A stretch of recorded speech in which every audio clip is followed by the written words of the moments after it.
Hello everyone, I am advocate Bintu Sharma. Supreme court ने 498 ए को लेकर बहुत बड़ा फैसला लिया है दोस्तों।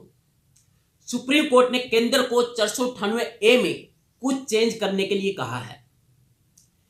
498 ए सरकार क्या सोचकर लाई थी, परंतु अब महिलाओं के हाथों में है खिलौना बन के रह गया है, जिसका प्रयोग वेपन के रूप में किया जाता है। जो ये महिलाएं हैं, पति और उसके घर वाले को परेशान करने के लिए है। जो एक गवर्नमेंट थी 498 ए महिलाओं की सुरक्षा के लिए लेके आई थी, ताकि इनको पीड़ित होने से, इनकी प्रताड़ना होने से इनको बचाया जा सके, इनको प्रोटेक्ट किया जा सके। लेकिन इसका बहुत ही धड़ल्ले से मिस यूज होने लग गया है। अब यह उसका यूज अपने पति को, अपने ससुराल वालों को पीड़ित करने के लिए करने लग गई है।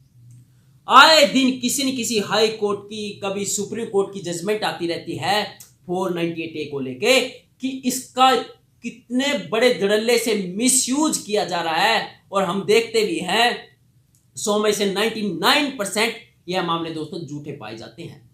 पति और पत्नी के बीच में थोड़ी अनबन हुई नहीं तो पत्नी ने क्या किया, तुरंत 498 ए का केस लगा दिया और पुलिस की कोई इन्वेस्टिगेशन नहीं होती, वो तुरंत एफआईआर दर्ज करती है और चार्जशीट कोर्ट में पेश कर देती है और मामला चलता रहता है। तो बस पति पक्ष की ऐसी की तैसी होती रहती है। पत्नी का सिर्फ एक ही मोटिव होता है, अपने पति को, अपने ससुराल वालों को परेशान करना, चाहे वो आर्थिक तौर पे हो, चाहे वो मेंटली तौर पे हो, चाहे फिजिकली तौर पे हो।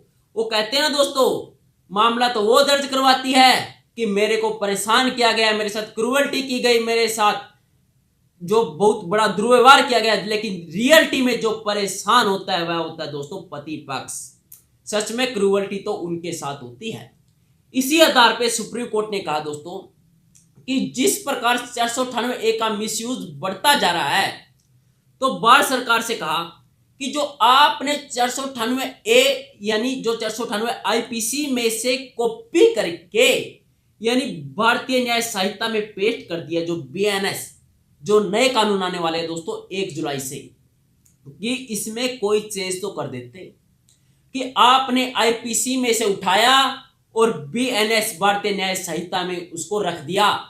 उससे क्या फर्क पड़ेगा, उसमें कुछ तो चेंज होना चाहिए था, क्योंकि ये तो मामले फिर ऐसे ही चलते रहेंगे। 498 ए का मिसयूज बढ़ता ही जाएगा, क्योंकि 1 जुलाई से दोस्तों कानून लागू होने वाले हैं और सुप्रीम कोर्ट ने कहा कि हो सके तो 1 जुलाई से पहले इसमें कुछ बदलाव कर दीजिए, ताकि 498 ए का मिसयूज होने से बच सके और पति पक्ष को थोड़ी राहत मिल सके, ताकि भारतीय न्याय संहिता दोस्तों आने के बाद महिला इसका दुरुपयोग नहीं कर सकेगी यदि भारत सरकार इसमें कुछ चेंज कर देती। लेकिन भारत सरकार ने इसमें कुछ चेंज नहीं किया है, सिर्फ ओनली कॉपी एंड पेस्ट किया। क्योंकि आईपीसी हो या बीएनएस हो, कहानी सेम ही है और सेम ही चलती जानी है।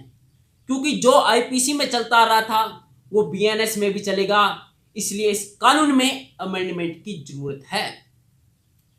उसमें कुछ ऐसी अमेंडमेंट की जरूरत है कि महिलाओं को इसका मिसयूज करने से बचाया जा सके और पति को पीड़ित होने से बचाया जा सके। महिला आज बहुत ही इसे एक वेपन के तौर पे यूज करती है 498 ए को धड़ल्ले से। तो कोर्ट के चक्कर, जो मनी प्रॉब्लम, सारा कुछ पति पक्ष को बहुत ही परेशानी झेलनी पड़ती है। और क्या कहा सुप्रीम कोर्ट ने दोस्तों केंद्र सरकार को? केंद्र सरकार को कहा कि आप जो एक कानून में बदलाव करते हो या नए कानून लेके आते हो, समाज को देख के कानून लेके आने चाहिए कि समाज को किस चीज की जरूरत है, आज समाज किस कानून से ज्यादा पीड़ित है, किसका ज्यादा मिसयूज किया जा रहा है। तो आपको पता होना चाहिए कि 498 ए का मिसयूज कितना बढ़ गया है इस देश में, कितने धड़ल्ले से 90 to 100% सारे फेक ही केस होते हैं दोस्तों। क्योंकि हम देखते हैं, हाई कोर्ट भी देखता है, पुलिस भी देखती है, हर कोई चौकन्ना हो गया, हर किसी को पता है कि जो यह मामले आते हैं कितने सच्चे हैं और कितने झूठे हैं। क्योंकि इस 498 ए को तो दोस्तों महिलाओं ने एक मजाक बना के रख दिया है, उसका एक मजाक। जब दिल किया 498 ए का यूज कर दिया। वेस्ट ऑफ टाइम होता है, कोर्ट का वेस्ट ऑफ टाइम होता है, पुलिस का, जुडिशरी का वेस्ट ऑफ टाइम। क्योंकि यदि ये फालतू के मामले ही नहीं आएंगे तो दोस्तों कहीं और अच्छी जगह पे दिमाग लगाएगी कोर्ट, कोई अच्छे अच्छे मामले सुलझाएगी। पुलिस भी बचेगी इन फालतू के झगड़ों से। लेकिन इसका वेस्ट ऑफ टाइम है। और हरासमेंट अलग से, जो पति पक्ष को हरासमेंट होती है उसमें सभी के नाम लिखाए दिए जाते हैं, पति का, उसकी माता का, उसके पिता का, भाई का, बहन का, किसी को भी नहीं छोड़ा जाता। और कहीं तो महिलाएं ऐसी होती है दोस्तों जो बिल्कुल ही 377 जैसे एलिगेशन लगाती है, जो अननेचुरल सेक्स होते हैं, जो बहुत ही घिनौने अपराध होते हैं, जो सोचती भी नहीं है लगाने से। उनका सिर्फ एक ही मोटिव होता है, मेरे ससुराल वालों को कैसे तंग करूं, कैसे प्रताड़ित करूं दोस्तों, चाहे वो फिजिकली तौर पे हो, मेंटली तौर पे हो, कैसे भी हो दोस्तों। और बाद में क्या होती है, मांग पैसे की, 50 लाख, 40 लाख, 30 लाख, कि हमें इतने पैसे दो तो हम आपके साथ सेटलमेंट कर लेंगे। देखते हैं दोस्तों, ये सुप्रीम कोर्ट की डायरेक्शन थी जो इंडियन गवर्नमेंट को, कि वह इसमें कुछ बदलाव लेके आती है या नहीं लेके आती है।